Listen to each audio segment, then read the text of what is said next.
આ વાર્તાનો જન્મ પણ મુંબઈમાં થયો હતો ઓક્ટોબર 2023માં, રાઈટ? મને બીક લાગી ગઈ. મને બધા ઇન્ટરવ્યુ યાદ આવે છે કે હું શું બોલ્યો હતો. એમાં કંઈ જ નહીં આવે. એવા જ પ્રશ્નો હશે જે તમે ક્યાંય નથી જવાબ આપ્યા, સો દેટ આપણા ઓડિયન્સને કંઈક એક્સક્લુઝિવ મળી શકે. એને બી મસ્ત હોમવર્ક કર્યું, મજા આવી. Thank you. એવું છે કે ફિલ્મના શૂટ પહેલા છે ને મને પોતાના ઉપર ફેથ જ નહોતું. દર્શન આમ ખુલ્યા ને ત્યાં પેલું આમ પડદો ખુલે તો મને દેખાણી પેલું આમ છબી, તો મેં કીધું કે તું જોવસ ને હું કેટલું કરું છું, અરે વાહ. તું હવે જોઈ લે યાર. શરૂ થાય છે ફિલ્મ મનોરથ જીવ, જે પ્રભાતિયા જેવું ગીત છે, પૂરી થાય છે નવી સવાર પર. એટલે સવારથી સવાર આમ જુઓ તો વચ્ચે એક દિવસ વીતી ગયો અને બહુ બધું શીખી લીધું આપણે. તો જુનાગઢ ઉતરણ મારા પાસે કોઈ રૂપિયો નહીં, ખીચામાં એક પૈસા પણ એક જ, જેમ ભગવાન કે કેસેટ, એક જ કેસેટ પિક્ચર બનાવી. જ્યાં કૃષ્ણ છે ને ત્યાં કસોટી છે. નહોતા શો થઈ રહ્યા તો અમને બીક ઈ નહોતી કે મારા પૈસા રિકવર નો સમયમાં હતા જ એમાં અમે એમ હતા કે વાત નહીં પહોંચે વાત તો નહીં અટવાસ. પહોંચે. યસ. થોડાક વર્ષો પહેલા એક એવો ટાઈમ હતો જ્યારે કે ગુજરાતી સિનેમા માટે ઓડિયન્સ શોધવા જવું પડતું હતું. બીટ પ્રોડ્યુસર કે એક્ટર જઈને કહેતા હતા કે અમારી મૂવી જુઓ. અને આજે એ ટાઈમ છે જ્યારે થિયેટરમાં અમારે જગ્યા શોધવી પડે છે, જે કમાલ લાલોએ કરી છે. સાથે આ ફિલ્મ એટલે યુનિક છે કે અર્બન રૂરલ વચ્ચેનો ભેદ ઉડાવી દીધો એણે. એ અર્બન લોકોને એણે ગામની વાર્તા કીધી અને ગામના લોકોને મલ્ટીપ્લેક્સ સુધી લઈ ગયું. ફિલ્મમાં કોમેડી હોવી જોઈએ કે ફિલ્મમાં આટલા જાણીતા 4-5 ચહેરા છે એ હશે તો જ ચાલશે. એ આખી ભેદરેખા પૂછી નાખી, અને એ પણ એટલા પ્રેમથી અને સહજતાથી કે લાલો કંઈક કરે તમે એને શું ના પાડો. So that is Lalo for you. Shruhad, જેમનું સ્મિત આટલું મોહક છે, જે સ્ક્રીન પર તમે લાલો જોતા હો, તમે આમ આંખનો પલકારો પણ ઝબકાવે શ્રુહદ તો તમને હાશ થાય કે ભાઈ હા કંઈક થશે હવે. રીવા, કે જેમનું કેરેક્ટરનું નામ છે તુલસી, સાદા ભોજનને જો ઉપર તુલસી મૂકી દઈએ પ્રસાદ થઈ જાય, એટલું સરળ એમનું કેરેક્ટર ને એટલું બખૂબી એમણે નિભાવ્યું. આટલી સરસ વાર્તા, જેમ કૃષ્ણએ રથ હાંક કર્યો તો પેલા અર્જુનભાઈનો આપણા, કે એ સારથી બન્યા, એવી રીતે તમે આ વાર્તાના સારથી બન્યા અને અમારા સુધી આ ફિલ્મ લાવ્યા અંકિતભાઈ. અને જેમ આપણને કોઈને વિશ્વાસ હોય ના હોય પોતાનામાં, પણ આપણને કૃષ્ણમાં વિશ્વાસ હોય, એવી રીતે આ વાર્તામાં વિશ્વાસ મૂક્યો આ ફિલ્મના પ્રોડ્યુસર જયભાઈ. કૃષ્ણ કી જય. અને તમે બધા આવ્યા છો આજે ફીવર એફએમના સ્ટુડિયો પર વિથ મનમી, મારા પહેલા શોમાં, મારા પહેલા ઇન્ટરવ્યુમાં. Thank you so much. I welcome all of you. મારો પહેલો પ્રશ્ન કે લાલો કૃષ્ણ સદા સહાય તે, આ વસ્તુ મેં મારા જીવનમાં બહુ બધી જગ્યાએ અનુભવ કરી છે. આજે જો અહીંયા તમારી સામે ઊભો છું તો એનું પણ એક રીઝન એ છે. So I want to know that moment of your life, કે તમારી લાઈફમાં એવી કોઈ ક્ષણ, આ ફિલ્મની હોય કે પર્સનલ લાઈફમાં, અને તમને એવું લાગ્યું હોય પાછળથી રિયલાઇઝ થયું કે ના આ ક્ષણમાં તો કૃષ્ણની જ હેલ્પ કરી તો જ આગળ થઈ શકે. સો શ્રુહદ, વોટ વોઝ દેટ? બહુ બધી જગ્યાએ તમને એ મોમેન્ટમાં ફીલ ના થાય, હા, પછી તમે પછીથી આગળ realize જઈને થાય, yes. રેસિપ્રોકેટ કરો પોતાની જાતને કે ભાઈ શું હતું, કેમ આવું થયું. પછી આગળ સારી ઘટનાઓ થવા માંડે ને એટલે આપણને એમ થાય કે અચ્છા આ ખરાબ ત્યારે એટલે થયું હતું કારણ કે આગળ આવું કંઈક થવાનું હતું. થવાનું. એટલે ત્યારે જે આપણે સિચ્યુએશનને ગાળો આપ્યો હોય પછી એ સિચ્યુએશનને આપણે થેન્ક યુ કહેતા હોય કે ભાઈ થેન્ક યુ. યસ. એટલે એવી અઢળક મોમેન્ટો Moments. ત્યારે એવું થાય કે ભાઈ ના ના ના આ તારી રીતે નથી ચાલતું, બધું ચલાવે છે, તું ખાલી આમાં એક્ટિંગ કર, આગળ નહીં કરે. હા. રીવા, મને આ ફિલ્મ માટે જ થયું. ઓવરઓલ લાઈફ એક્સપિરિયન્સીસમાં પણ ક્યાંય પણ હા, તમને ના એવું ના, લાગ્યું? એટલે પૂછું કે હા. એટલે એવું હતું કે એટલે હું નથી અંકિતભાઈ કીધું ને હું પૂજા પાઠ ટાઈપ્સ નહોતી ક્યારેય. ઓકે. અને મને છે ને ઘણા, એટલે મારી એક ફ્રેન્ડ બી છે એવું કે હું છે ને ઠાકોરજી સાથે વાત કરું, મને કંઈક ના ઠીક લાગતું હોય ને એટલે મને એ ગળે ના ઉતરતું ક્યારે. મને એમ થાય કે એટલે શું વાત, એટલે આમ મને ક્યારેય એ પ્રેક્ટિકલ જ નહોતું લાગતું. અને હું જો હવેલી બી જાઉં ને તો એ આમ બસ મજા આવે છે, એમાં Okay. કંઈ બહુ વધારે એવું ના હોય કે ભગવાન તમે મારું આમ કરી દો કે પેલું કરી દો કે એવું. હવે એક ફિલ્મ હતી આની પહેલાની, જે મને છે ને બહુ એવું લાગતું હતું કે યાર આ ફિલ્મ મારા માટે કદાચ મોટો બ્રેક હશે, આ ફિલ્મ જો ચાલી ગઈ ને તો મારા માટે વર્ક ઓપોર્ચ્યુનિટીઝ વધશે ને એવું બધું. ઓકે, એટલે હું ગાંડાની જેમ પાછળ પડી ગઈ હતી. મતલબ કાંઈ સપોર્ટ નહોતો ને તો બી હું માર્કેટિંગમાં એટલી લાગી ગઈ હતી ને કે મને કંઈ દેખાતું જ નહોતું બીજું આજુબાજુ. અને મને બહુ એવું હતું કે યાર આ મારે કરવું છે ક્રેક, આનાથી મારું ઉગશે આગળ. સો મચ સો દેટ કે હું નાત દ્વારા ગઈ હતી અને હું ક્યારેય એવું ના કરું. હવે એ દિવસે ખબર નહીં કેવી રીતે થઈ ગયું મારાથી. દર્શન આમ ખુલ્યા ને ત્યાં પેલું આમ પડદો ખુલે તો મને દેખાણી પેલું આમ છબી, તો મેં કીધું કે તું જોવસ ને હું કેટલું કરું છું, અરે વાહ. તું હવે જોઈ લે યાર. હા. એમ એવું મારાથી કહેવાય ગયું અને મને રોવું આવી ગયું. અને મને ના આવે, મતલબ નાચ દ્વારા મને ના આવે. હમ. મારું મેઇન પોઈન્ટ ઓફ એટ્રેક્શન જ કંદ ખાવાનું, ચા પીવાનું નહીં બધું. હું ઈ ટાઈપની છું, અચ્છા. સમજો છો? એટલે હું ત્યાં જઈને મને રૂ આવે છે ને આવું બધું થઈ ગયું એમ. એ લેવલનું ઇમોશનલ કનેક્શન હતું આ કરિયર ઓપોર્ચ્યુનિટીઝને લઈને. ઓકે, હવે અનફોર્ચ્યુનેટલી એ ફિલ્મનું કંઈ મળ્યું નહીં. ઓકે, અને મારું છે ને પહેલેથી ગ્રોઈંગ અપ એવું મારી એવી બિલીફ હતી કે તમે જે કામ દિલથી કરો ને એનું તમને મળે જ, ના શેનું મળે એમ. Yes. પણ મારી બિલીફ ઘણી ભાંગી ગઈ એ 1 વર્ષમાં. મને બહુ એવું થઈ ગયું હતું કે ના યાર, તમે જેટલું વિચારો છો ને એવી દુનિયા નથી હોતી એમ. એટલે ક્યાંક ને ક્યાંક ભલે હું બહારથી એવું દેખાડતી કે ઓકે કોન્ફિડન્ટ છું ના હતા, પણ એટલી હું હતી નહીં. મને બહુ નાસીપાસ થઈ ગઈ. અને આ ફિલ્મ માટે અમે જ્યારે બહુ આ લોકો છે ને મારા જેવો જોશ દેખાડતા હતા જ્યારે હું એ ફિલ્મ માટે દેખાડતી હતી એવો દેખાડતા હતા. એટલે શ્યોર હું ત્યારે આમ હતી ઈ કે ના ના કરીએ ના તે, પણ મને અંદરથી એક અમુક થોડુંક કદાચ તમારી ઓલા એજડ એક્સપિરિયન્સ જોઈએ ને એવું હોય આ તો હું અંદરથી કરી ચૂક્યો કે આ હું કરી ચૂકી છું, આમાં નહીં વળે, આપણે ઠીક છે એવું મને હતું અંદરથી કે અહીંયા એક હતું. ભલે હું બારે કરતી હતી, કર્મ કર્યા રાખતી.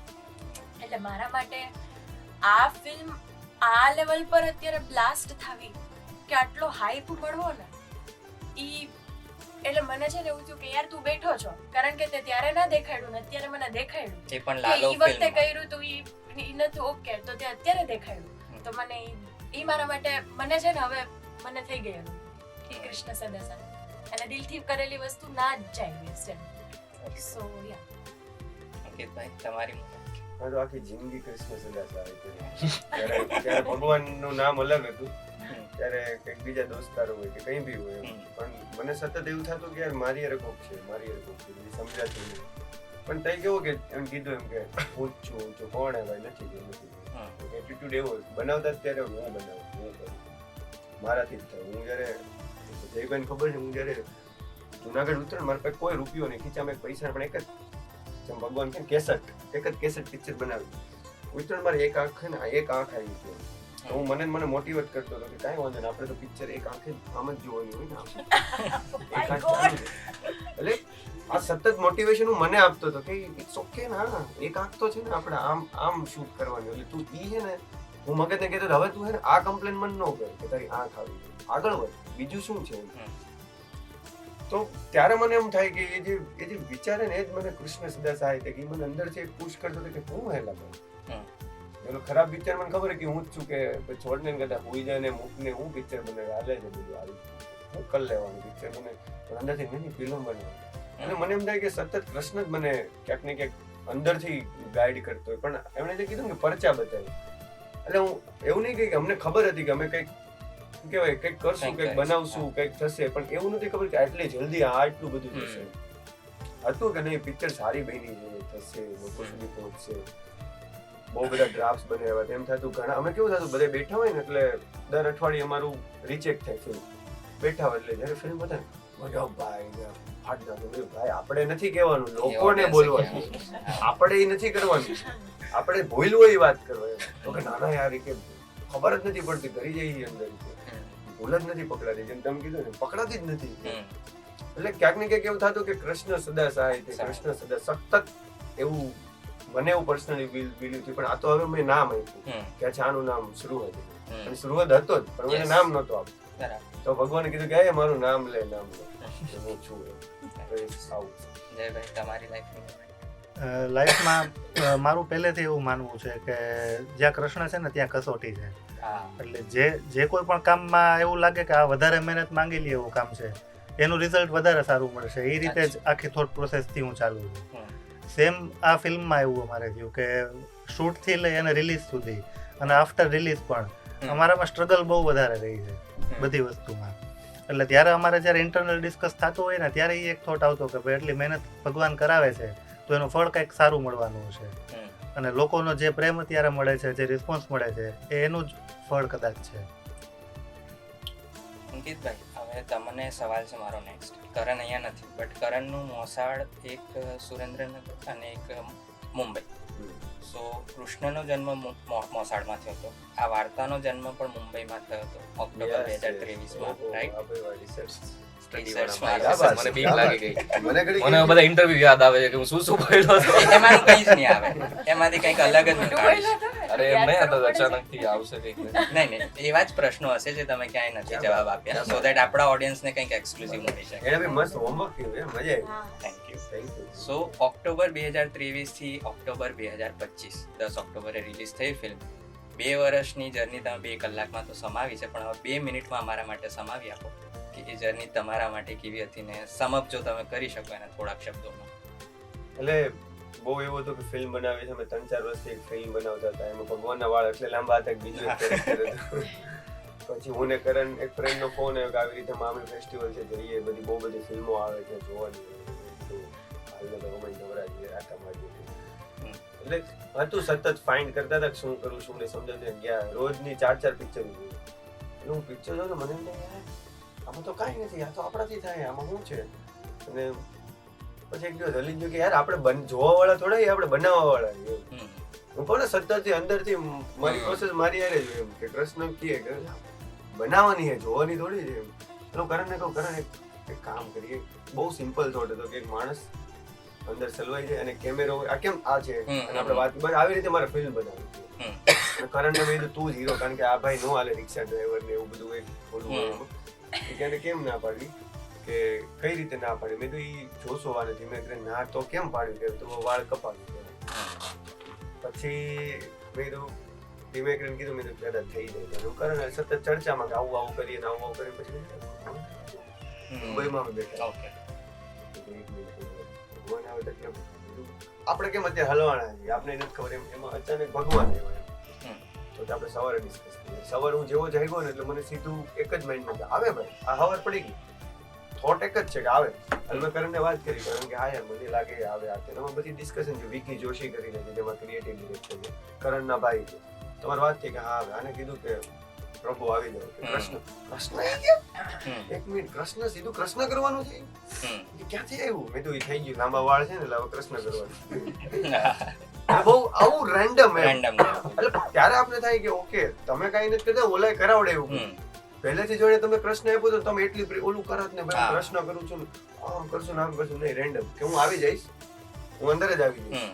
તમે ખાલી છે ને તમે શાંતિ રાખજો ને જાગજો. હવારે જાગીને દોડવા માંડજો, સાંજે ટાઈમે હોઈ જાય પાછું સવારે દોડજો. બરોબર, બાકી હું છું. થતું ગયું એવી રીતે. ટુ બી ઓનેસ્ટ અહીંયા સુધી અમે પહોંચ્યા. નો ડાઉટ જેમ કીધું બહુ કસોટી હતી. કસોટી એટલે અલગ લેવલની કસોટી કે જેમાં બહુ બધી ઘણી બધી વસ્તુ ઘણી બધી કદાચ કેમેરામાં ના કહેવાય. જેમ કે ઘણા લોકો બંધ કરી દે કે આવું થાય તો નથી બનાવવું, પણ ના એ જ્યારે થાય તે તમે એમાંથી નીકળતા. બટ આઈ એમ શ્યોર આ મૂવી જોઈને ઘણા નવા ડિરેક્ટર્સને હિંમત મળશે કે અમે પણ કરી શકીએ. યસ અમારે બે હાથ પગ મોટું છે સેમ જ. જે લોકો જોઈ રહ્યા છે એની વસલ એને એમ થશે 100%. આ ઓલું છે કે ગલીનો એક ક્રિકેટર બને તો બધા કેમ ક્રિકેટર બનવાની હિંમત આવે. અને કદાચ અમે આવી છીએ, અમે કદાચ આની જગ્યાએ કોઈ બીજા બેઠા હોત તો બી અમને હિંમત આવે કે યાર આ લોકોએ બનાવી તો આપણે બનાવી શકીએ. જેમ કે જેમ મેં મામીમાં જોઈને યાર આમાં તો કઈ નથી, આ તો આપણે કરીએ કે આપણે જોવે છે. એટલે યસ તો જેમ વાર્તામાં કૃષ્ણ નહોતા, તમને વાઇલ્ડ કાર્ડ એન્ટ્રી મળી જેની તમે પહેલા તો ના જ પાડી દીધી હતી. ત્યાં ના પાડી ત્યાંથી આજની તારીખે જ્યારે ઓડિયન્સ તમને જોવે છે ઇરરિપ્લેસેબલ કે આમાં તો શું હોય તો જ કૃષ્ણ છે. So what was your journey અને એ ડિસિઝનમાં કૃષ્ણએ તમને મદદ કરી? કૃષ્ણ હોત તો જ શું હોત એવું જરૂરી નહોતું. બટ હવે એક ઇમેજ એવી થઈ ગઈ છે કે વી ફિક્સ ઇટ કે અમને એવું જ છે. ના તો એટલે પાડી હતી કે સૌથી પહેલા તો હમણાં કોને પૂછ્યું હતું કે શું ડિફરન્સ છે ફિલ્મના શૂટ પહેલા અને ફિલ્મના શૂટ પછી. એવું છે કે ફિલ્મના શૂટ પહેલા છે ને મને પોતાના ઉપર ફેથ જ નહોતો અને હું પોતાની જાતને એટલો કેપેબલ માનતોય નહોતો. હજુ બી બહુ બધા સેલ્ફ ડાઉટ છે કે હું સારો એક્ટર નથી, મને હજી નથી આવડતું, કાં તો કઈ રીતે કરીશ, લોકો મને થોડી કૃષ્ણમાં જોશે કે હું આટલું મોટું કેરેક્ટર કઈ રીતે કરી શકીશ. પણ ધીમે ધીમે કરતા ગયા એમ એ જ કે પછી કામ કરો ભાઈ, પછી કેવું લાગશે શું લાગશે એ બધી એ આપણા હાથમાં નથી. તમે તે કરો, એક્ટિંગ કરો, તમને જેટલું આવડે છે એટલું કરો. હા, અંકિત મને કહેતો તો આ બધું ચર્ચા થાય, અમે શૂટ કરીએ, બધું થઈ જતું હતું. પણ હવે જે ફાઇનલ બનીને આવ્યું અને જેમ અત્યારે જે રિસ્પોન્સ છે એ એટલે જે ફેથ મળ્યો ને મને એ મજા આવે છે કે ભાઈ ના થઈ જશે ભાઈ, તારું તને આવડે છે એવું નથી આવડતું. શૂટ હાલતું ને ત્યારે ટેક પતે ને તો કેવું નહીં મસ્ત બહુ સારું. તો પાછો બીજો ટેક થાય એટલે પણ કીધું કેટલા વખાણ કરવા મસ્ત હાલે છે. વખાણ માટે ના હોય, કારણ કે મને એમ થતું હતું કે હું એટલે વખાણ એટલે કદાચ બિચારાને એક વેલિડેશન મળે ને. એક બે વસ્તુ ઉપર નીચે બોલી દઈશ તો લોકોની લાગણીઓ મારાથી પેલી હર્ટ ના થાય એમ. મને એનો એક જવાબદારી ફીલ થતી હતી એમ. પણ ના થવા દીધી એમને. ટીવા, તમારા કેરેક્ટર્સની ચોઇસ હંમેશાથી યુનિક રહી છે. નામ નહીં લો બીજા ફિલ્મ્સના, પણ હંમેશાથી તમે કંઈક યુનિક કર્યું છે, વર્ષોથી થિયેટર કર્યું છે. ક્યારે વિચાર્યું તું મારા શોમાં અરે વાહ વાહ વાહ વાહ. But I am so glad તમે ઓપન કરી રહ્યા છો આ Thank શો you. અમારા યસ, લાલોના આશીર્વાદ છે. બટ હા, ક્વેશ્ચન એ છે તમારા માટે, ક્વેશ્ચન એ છે કે તમે હંમેશાથી યુનિક કેરેક્ટર્સ પસંદ કર્યા છે. So what do you see in a character before seeing yes to it? કે તુલસીનું પણ આમ જોવા જાઉં ને તો મને બહુ કી રોલ લાગે છે કે ઇન્ટરવલમાં તુલસીએ સરેન્ડર કરી દીધું અને પછી લાલાએ હામી ભરી કે હવે હું જઉં છું. So that was a key role કે તુલસી થકી એ થયું બધું. બાકી લાલો ચાહત તો પહેલા જ દિવસે પહેલી રાતે પહોંચી ગયો, પણ એને તુલસીને વ્યથામાં. So what was your key role like you know કે આ કેરેક્ટર મારે કરવું છે? આ ફિલ્મ માટે સ્પેસિફિકલી એવું જ હતું કે સ્ક્રિપ્ટ વાંચીને મને સ્કોપ દેખાતો હતો કે આમાં સ્કોપ છે, આમાં કંઈક થઈ શકશે. એટલે હા, સ્કોપ દેખાય મેઇનલી કે કેરેક્ટર આમાં શું કોન્ટ્રીબ્યુટ કરે હા, છે. yes. હા, તમે હંમેશા લાઈક નાનો પણ કી રોલ કર્યો છે પહેલા. નાના મોટા Yeah. રોલ્સ હું જોતી જ નથી. Length of the role doesn't matter. અને આ બધા બહુ એક્ટર્સ કહે જ છે We અને can એવું જ surely છે say in your કે case. પણ સારી સ્ટોરી હોવી જોઈએ અને એ સ્ટોરીમાં તમે કંઈક સારું કરતા એ કોન્ટ્રીબ્યુટ કરતા હોવો જોઈએ. ખાલી આઈ કેન્ડી ના હોવું. હમ. એક જયભાઈ, last એક સવાલ તમને જે બહુ મેટ અને મેટર કરે છે 5 મિનિટ વસ્તુ. આમ તેમ એનો પહેલો શો છે ભાઈ. કરો કરો 5-10 મિનિટ હજી. તો કે 10 ઓક્ટોબરે ફિલ્મ રિલીઝ થઈ. શરૂઆતમાં ધીરે ધીરે ચાલી અને એક ટાઈમ હતો જ્યારે 200 શો જેવા હતા અને અમદાવાદ ગુજરાતમાં 8 હતા અને અમદાવાદમાં રાત્રે 1-11 વાગ્યાનો શો જ હતો. જે બપોરે ખુલ્યું હતું. બપોરે ખુલ્યો હતો અને પડતર દિવસ 21મી તારીખ જ્યારથી એ લહેર ચાલુ થઈ હા અને આજની તારીખ જ્યારે આપણે બેઠા છીએ કે 800 પ્લસ હજાર જેવા શો છે મુંબઈ અને ગુજરાત ભેગા મળીને. 1300-1500 શો છે અને બધા જ હાઉસફુલ છે. સો એઝ અ પ્રોડ્યુસર જ્યારે તમે પૈસા લગાવ્યા હોય ત્યારે એ જે જર્ની હોય કે ચાલી ઓછી ચાલે છે પછી પાછો રિસ્પોન્સ આવ્યો અને હવે બહુ સારી ચાલી રહી છે, તો એ roller coaster ride as a producer તમારા માટે કેવી રહી? એઝ અ પ્રોડ્યુસર જ્યારે અમે ફિલ્મ બનાવવાનું ડિસાઈડ કર્યું ને ત્યારે આ કમર્સ ઉપર અમે ધ્યાન જ નહોતું દીધું. ત્યારે અંકિતભાઈનો મને કોલ આવ્યો કે આપણે ફિલ્મ બનાવી છે ને આ વસ્તુ આપણે જોશે ને આ રીતે કાંઈ પ્લાન આઉટ કરીએ. તો ત્યારે એમાં મારે કમર્શિયલી વિચારવાનું જ નહોતું કે મારું પણ એઝ અ ડેબ્યુટન્ટ ફર્સ્ટ ફિલ્મ જ છે એઝ અ પ્રોડ્યુસર. તો બધાને એક પ્રોડક્ટ સારી લઈ આવી હતી અને એનો રિસ્પોન્સ અમારે પ્યોરલી ઓડિયન્સ ઉપર ને એ રીતે જ મૂકવાનો હતો. શું મળે છે એ જોઈએ આઉટપુટમાં. એટલે એ રીતે જ આખું એક એમ અમારો એવો હતો કે કંઈક સારું અને નવું કન્ટેન્ટ આપીએ. જે એનો રિસ્પોન્સ છે એ તો ઓડિયન્સ ઉપર જ છે. એટલે એ થોટ પ્રોસેસમાં કોઈ દિવસ અમારે જવાનું જ નહોતું. અમે કદાચ આ પિક્ચર નહોતા શો થઈ રહ્યા તો અમને બીક ઈ નહોતી કે મારા પૈસા રિકવર નો અમે એમાં હતા જ. અમે એમ હતા કે વાત નહીં પહોંચે ને તો અટવાશ. યસ, તમે ગામમાં સ્ક્રીનિંગ પણ કર્યું તો વાત પહોંચાડવા યસ, માટે. કે આ વાત પહોંચાડો ને મારે આ વાત મોબાઈલમાં નહોતી પહોંચાડી કે એકલા બેઠા બેઠા જોઈ નહીં. આ ભાઈ કીધું કે બધાય રોવે બધાય હશે, એ એક હિલ હે કે તમે હે ને તમે બિલીવ ન કરતા ને તમારા વાઇબ્રેશન છે ને મને અટકાવો. મંદિર જેવું ફીલ થાય ને કે મંદિર આખું collective effort બતાવો. concentrated energy. એટલે મારે એને થિયેટરમાં એટલે પ્લે કરવી છે. એટલે મને ખાલી એક જ હતું કે લોકો એમ કે આ પિક્ચર તો પછી એની જગ્યા કરે. મારે પછી નહોતી જોતી ભાઈ, એવું મેનિફેસ્ટ જ નહોતું કર્યું. મારે અત્યારે જોઈએ છે, અત્યારે લોકોને બતાવે છે સાથે સેલિબ્રેટ કરવું. કાલ રાતે 3 વાગે પિક્ચર પૈતું, 2 શો છૂટ્યા LHD સિનેમામાં ચાંદખેડા અને ત્યાં ઓનરે મોટું સ્પીકર હતું વગાડ્યું. લગભગ 4 થી 5 વાર ગીત વાગ્યું છે દ્વારકા નથી. લોકો 3 વાગ્યા સુધી ગરબા રમે છે થિયેટરમાં. એટલે આ સેલિબ્રેશન, એટલે આ કૃષ્ણની ઈચ્છા. એટલે એમ હતું કે કલેક્ટિવ એફર્ટ. પણ આપણે ત્યારે કમર્શિયલી નથી, લોકો લોકો સુધી પહોંચાડવી મેઇન વાત હજી એવું છે કે જ્યારે શોઝ નતા 2 મહિનાથી જે અમે પ્રમોટ કરી રહ્યા છીએ, જ્યારે શોઝ નતા ત્યારે એટલા ભાગતા હતા કે લોકો સુધી પહોંચે. અને અત્યારે આટલા બધા શો છે અને ભગવાનની દયા કે લોકો જોવા જાય છે ને હજી બી એટલા ભાગીએ છે કે હજુ બી લોકો જોવે. એટલે એ પેલાના કર્મો ને અત્યારના કર્મોમાં કોઈ ડિફરન્સ નથી. હજી અંદરથી એ જ છે કે હજી લોકો સુધી પહોંચે એટલે અમારું કોઈ એક જ difference વસ્તુ માગી નીકળું છું હું તો પર્સનલી કે ખાલી બસ શક્તિ દે, બસ એટલું જ માંગુ, શક્તિ દેજે, આજની શક્તિ દેજે, તું થકવાડતો નહીં. અમે પેલા એ જ હતું ને અત્યારે એ જ છે. એટલે આ તો ખાલી આંકડા આપણે આપી દીધા કે ભાઈ આંકડા, હા પણ Yes, વસ્તુ yes. તો અમારા માટે તો સેમ જ જઈ રહી. હા હવે મજા આવે નો ડાઉટ જોઈને કે હાલો ઓહો વાહ હા ડન. તો સવારથી યાદ આવ્યું કે મ્યુઝિક ફિલ્મનું બહુ યુનિક છે. 7 સોંગ છે, સાથે સાત એકબીજાથી અલગ. અને શરૂ થાય છે ફિલ્મ મનોરથ જીવ, જે પ્રભાતિયા જેવું ગીત છે, પૂરી થાય છે નવી સવાર પર. એટલે સવારથી સવાર આમ જુઓ તો વચ્ચે એક દિવસ વીતી ગયો અને બહુ બધું શીખી લીધું આપણે. તો એ જે શિખામણ છે આપણી, તો મ્યુઝિક એ જે બન્યું છે ફિલ્મનું, એ સ્ક્રિપ્ટની ડિમાન્ડ હતી કે પહેલેથી વિઝન હતું કે મારે કંઈક યુનિક મ્યુઝિક જ આપવું છે, આલ્બમ આખું અલગ જ બનાવવું છે? હાલે એવું હોય આપણને કે બહુ સારું મ્યુઝિક આવે, આપણે ઘણા એવા મ્યુઝિક સાંભળતા હોય તો આપણે હોય કે આવા મ્યુઝિક આવે, પણ સ્ક્રિપ્ટની આખું જે મ્યુઝિક છે ને સ્ક્રિપ્ટની તમે જોશો કે બધા સોંગ સ્ક્રિપ્ટની ડિમાન્ડ ઉપર ચાલતા હશે થ્રુ આઉટ. એવું કોઈ નથી કે હાલો અહીંયા એક સારું સોંગ મૂકી દઈએ, અહીંયા આ કરી દઈએ, સ્ક્રિપ્ટની ડિમાન્ડ ઉપર.